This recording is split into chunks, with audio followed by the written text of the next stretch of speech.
مدینہ منورہ میں آباد بعض یہودیوں کا تذکرہ ہے۔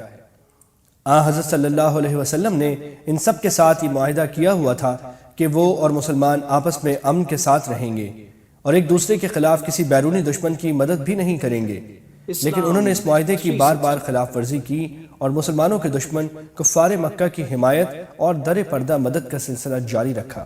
ان کا ایک بڑا سردار کعب بن اشرف تھا۔ جنگ احد کے بعد وہ ایک اور یہودی سردار حی بن اخطب کے ساتھ مکہ مکرمہ کے کافروں کے پاس گیا اور انہیں مسلمانوں کے خلاف تعاون کی پیشکش کی۔ کفار مکہ کے سردار ابو سفیان نے کہا کہ اگر تم واقعی اپنے پیشکش میں سچے ہو تو ہمارے دو بتوں کے سامنے سجدہ کرو۔ چنانچہ کعب بن اشرف نے ابو سفیان کا یہ مطالبہ بھی مان لیا۔ پھر ابو سفیان نے کعب سے پوچھا کہ ہمارا مذہب اچھا ہے یا مسلمانوں کا؟ تو اس نے یہاں تک کہہ دیا کہ تمہارا مذہب مسلمانوں کے مذہب سے زیادہ بہتر ہے، حالانکہ وہ جانتا تھا کہ مکے کے لوگ بت پرست ہیں اور کسی آسمانی کتاب پر ایمان نہیں رکھتے، لہٰذا ان کے مذہب کو بہتر قرار دینے کا مطلب بت پرستی کی تصدیق کرنا تھا۔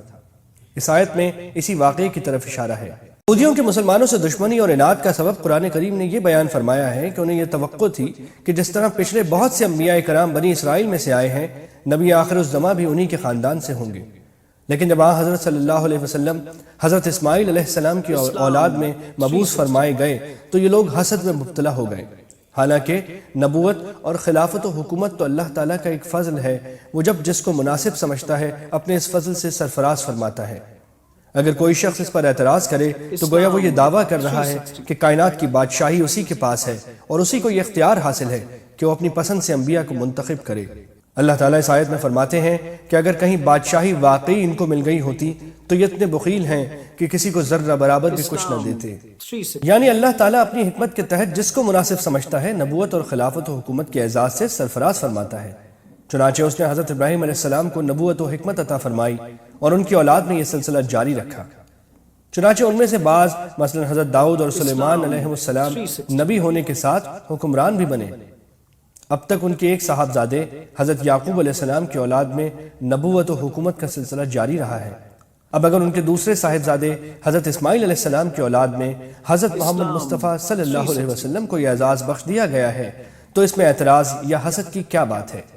اشارہ اس طرف ہے کہ جنت میں روشنی ہوگی مگر دھوپ کی تپش نہیں ہوگی۔ صاحب اختیار سے مراد اکثر مفسرین کے مطابق مسلمان حکمران ہیں۔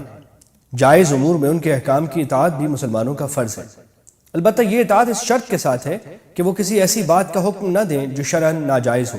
اس بات کو قرآن کریم نے دو طرح واضح فرمایا ہے۔ ایک تو اس طرح کہ اصحاب اختیار کی اطاعت کا ذکر اللہ اور اس کے رسول کی اطاعت کے بعد فرمایا ہے، جس میں یہ اشارہ ہو گیا کہ حکمرانوں کی اطاعت اللہ اور اس کے رسول کی اطاعت کے تابع ہے۔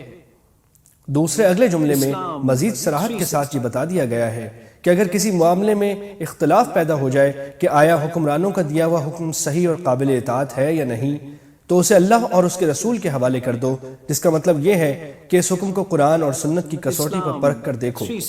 اگر وہ قرآن و سنت کے خلاف ہو تو اس کی اطاعت واجب نہیں ہے اور حکمرانوں کا فرض ہے کہ وہ ایسا حکم واپس لے لیں، اور اگر وہ حکم قرآن و سنت کے کسی صریح یا اجماعی طور پر مسلم حکم کے خلاف نہیں ہے تو عام مسلمانوں کا فرض ہے کہ اس پر عمل کریں۔ یہاں سے ان منافقوں کا ذکر ہو رہا ہے جو اصل میں دل سے تو یہودی تھے مگر مسلمانوں کو دکھانے کے لیے اپنے آپ کو مسلمان ظاہر کرتے تھے۔ ان کا حال یہ تھا کہ جس معاملے میں ان کو توقع ہوتی کہ حضرت صلی اللہ علیہ وسلم ان کے فائدے کا فیصلہ کریں گے، ان کا مقدمہ تو آپ کے پاس لے جاتے، لیکن جس مسئلے میں ان کو خیال ہوتا کہ حضرت صلی اللہ علیہ وسلم کا فیصلہ ان کے خلاف ہوگا، وہ مقدمہ آپ کے بجائے کسی یہودی سردار کے پاس لے جاتے، جسے اس آیت میں طاغوت کہا گیا ہے۔ منافقین کی طرف سے ایسے کئی واقعات پیش آئے تھے جو متعدد روایات میں منقول ہیں۔ طاغوت کے لفظی معنی ہے نہایت سرکش، لیکن یہ لفظ شیطان کے لیے بھی استعمال ہوتا ہے اور ہر باطل کے لیے بھی۔ یہاں سے مراد وہ حاکم ہے جو اللہ اور اس کے رسول کے احکام سے بے نیاز ہو کر یا ان کے خلاف فیصلہ کرے۔ آیت نے واضح کر دیا کہ اگر کوئی شخص زبان سے مسلمان ہونے کا دعویٰ کرے لیکن اللہ اور اس کے رسول کے احکام پر کسی اور قانون کو ترجیح دے تو وہ مسلمان نہیں رہ سکتا۔